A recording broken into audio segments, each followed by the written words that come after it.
Hello friends, welcome back to my channel. ఈరోజు మన ఛానల్లో కేవలం కప్పు పెసరపప్పు ఇంకా గోధుమ పిండితో అప్పటికప్పుడు నిమిషాల్లో ఇలా బ్రేక్ఫాస్ట్ లేదా డిన్నర్గా అయినా చెయ్యండి. చాలా ఇష్టంగా తింటారు. హెల్త్కి కూడా చాలా మంచిదండి, చాలా బాగుంటుంది. మరి బ్రేక్ఫాస్ట్ లేదా డిన్నర్గా చేసుకునే ఈ బన్ దోశల్ని ఎలా ప్రిపేర్ చేసుకోవాలో వీడియోలోకి వెళ్ళి చూసేద్దామండి. అంతకంటే ముందుగా ఒక చిన్న రిక్వెస్ట్ అండి, వీడియోకి అయితే ఒక చిన్న లైక్ చేయండి. మీరు ఇచ్చే చిన్న లైక్ నా వీడియోకి చాలా యూజ్ అవుతుందండి. దానికోసం నేను ఇక్కడ ముందుగా ఒక బౌల్ తీసుకొని ఒక కప్పు మెజర్మెంట్తో హాఫ్ కప్పు వరకు పెసరపప్పు తీసుకున్నానండి. పెసరపప్పు హాఫ్ కప్ తీసుకుంటే హాఫ్ కప్ కంటే కొంచెం తక్కువ మినప్పప్పు వేసుకొని అందులో కొంచెం వాటర్ వేసుకొని 1-2 సార్లు శుభ్రం చేసుకొని అవి ములిగే వరకు వాటర్ వేసి ఒక అరగంట లేదా గంట పాటు నానబెట్టుకోవాలండి. అరగంట లేదైతే గంట నానబెట్టుకున్న తర్వాత ఇక్కడ నేను మీకు చూపిస్తున్నానండి. చక్కగా నానిపోయినాయి కదా. ఇప్పుడు ఆ వాటర్ మొత్తం వంపేసుకొని ఒక మిక్సర్ జార్ తీసుకొని మిక్సర్ జార్లోకి ఈ పప్పు మొత్తాన్ని ట్రాన్స్ఫర్ చేసేసుకుంటున్నానండి. ఇప్పుడు దీంట్లోకి మనం కారానికి తగ్గట్టుగా ఒక 2 పచ్చిమిర్చి, ఒక చిన్న అల్లం ముక్కలు అండి, చిన్నగా తరుక్కున్న అల్లం ముక్కలు, కొంచెం జీలకర్ర వేసుకొని కొంచెం వాటర్ అయితే వేసుకొని దీన్ని వీలైనంత మెత్తగా మిక్సీ చేసుకోవాలండి. ఎక్కడ కూడా బద్దలు అనేవి లేకుండా మెత్తటి గంధంలాగా మనం మిక్సీ చేసుకోవాలి. చూడండి ఎంత మెత్తగా మిక్సీ చేసుకున్నానో. ఇప్పుడు దీన్ని ఒక బేషన్లోకి అయితే ట్రాన్స్ఫర్ చేసేసుకుంటున్నాను. ఈ బేషన్లోకి మొత్తం పిండి మొత్తాన్ని తీసేసుకున్నానండి. మిక్సర్ జార్లో కొంచెం వాటర్ వేసుకొని ఆ వాటర్ను కూడా వేసుకున్నాను.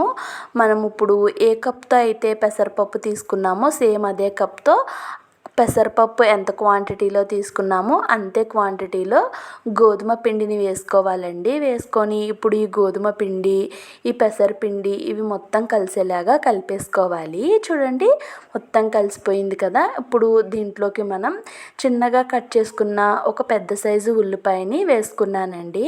తర్వాత ఒక పెద్ద క్యారెట్ని ఇలా తురుముకొని వేసుకున్నాను.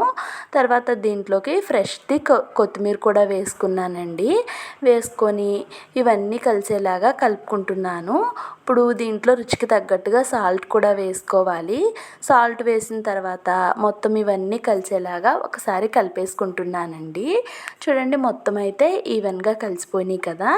ఇప్పుడు దీంట్లోకి మనం బన్ దోశలు వేస్తున్నాం కాబట్టి బన్ దోశలు కొంచెం మంచిగా పొంగుతూ రావాలి అంటే దీంట్లోకి కొంచెం వంట సోడా వేసుకొని అది యాక్టివేట్ అవ్వడానికి కొంచెం వాటర్ వేసుకొని కలుపుకుంటున్నానండి.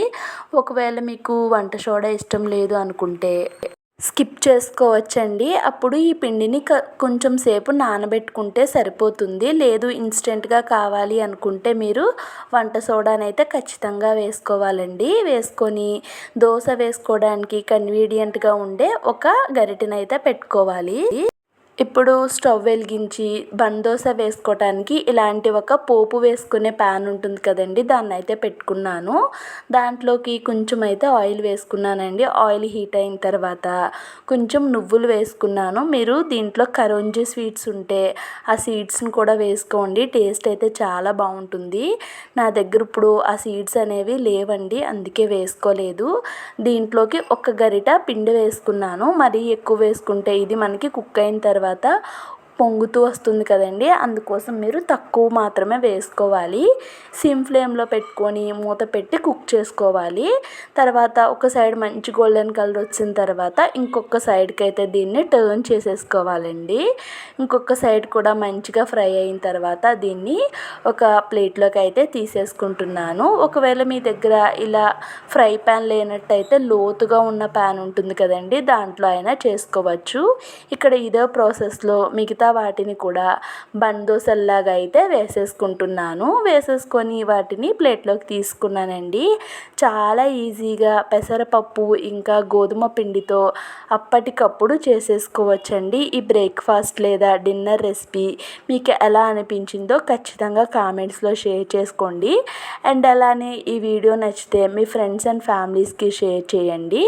అండ్ అలానే వీడియోకి అయితే ఒక్క చిన్న లైక్ అయితే ఇచ్చేసేయండి ఫ్రెండ్స్. మీరు ఇచ్చే లైక్ నా ఛానల్కి చాలా యూజ్ అవుతుంది.